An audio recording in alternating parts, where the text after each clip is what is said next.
Hello everyone, how are we doing? My name is James Welsh and I'm the author of Corroborating Evidence, the UFO Investigation of the Millennium.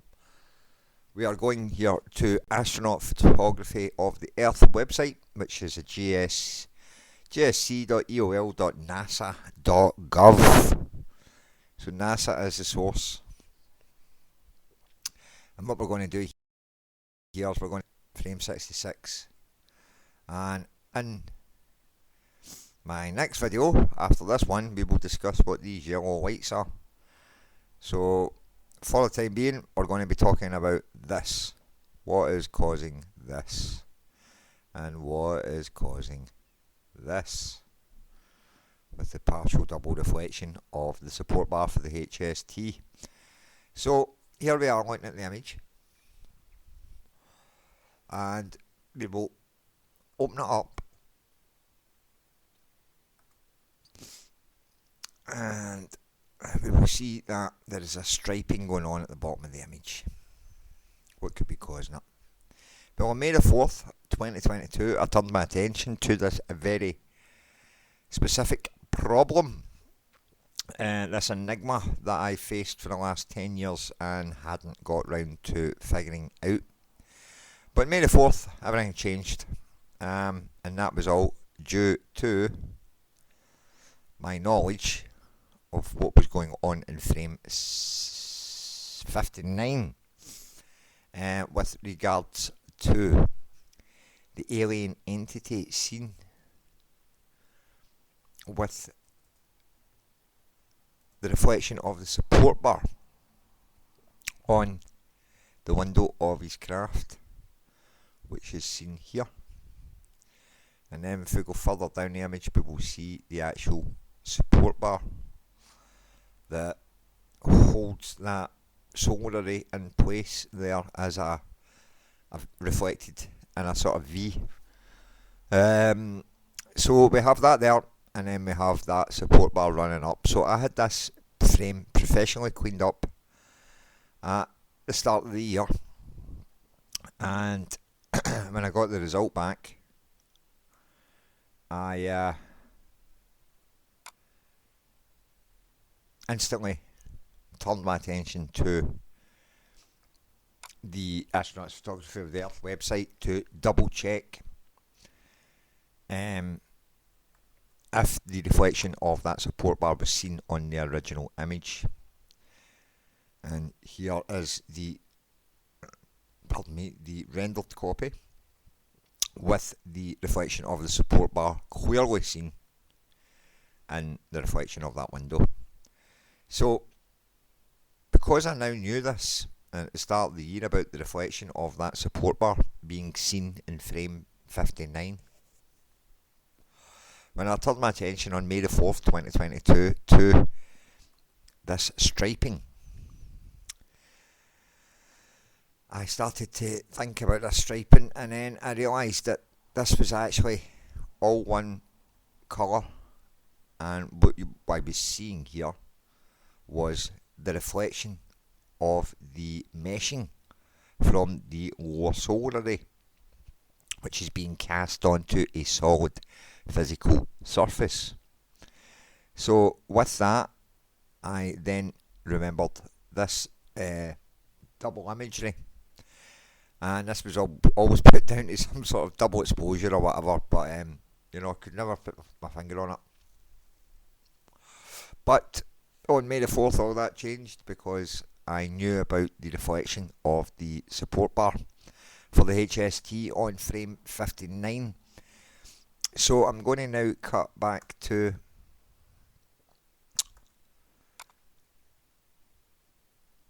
I'm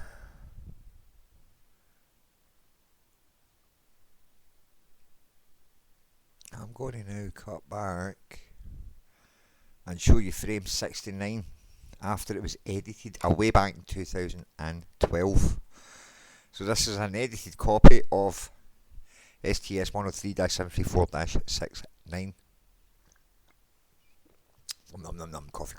Nom nom nom nom. So we have here the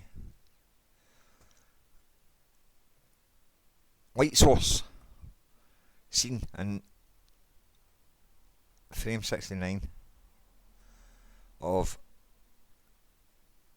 that area, and there it is there, folks, right under that yellow bar. And I take that away, and that is causing the bleeding of the light to come through that meshing.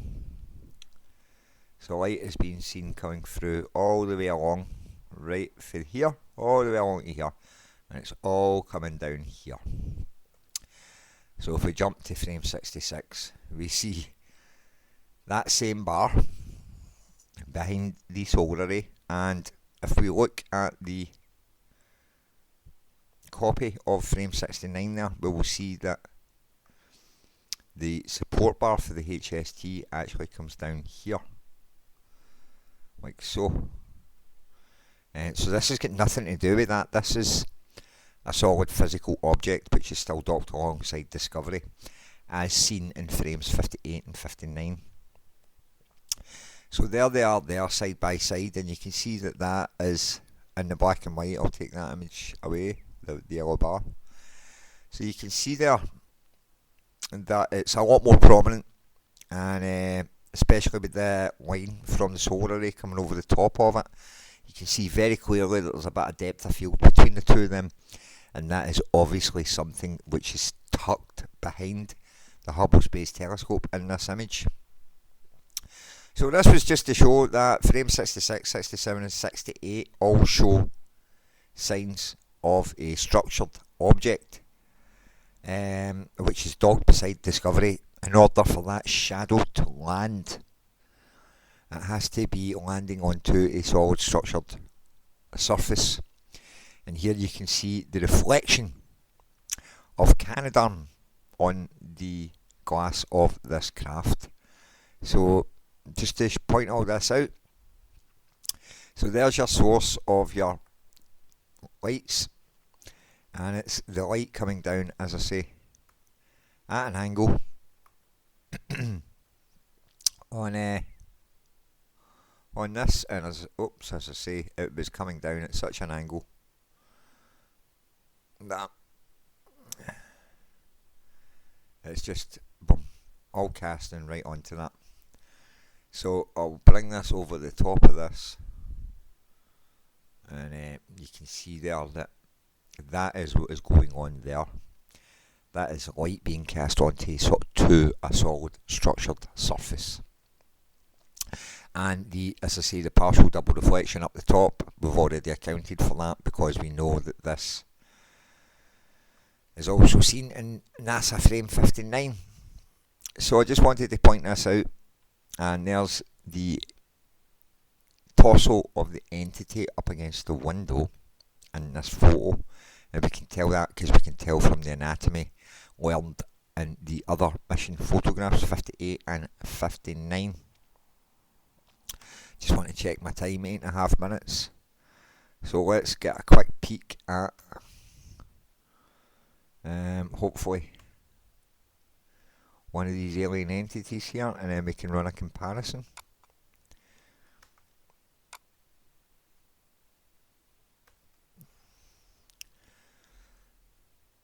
So if you look here at the actual body, and then we look here to the left,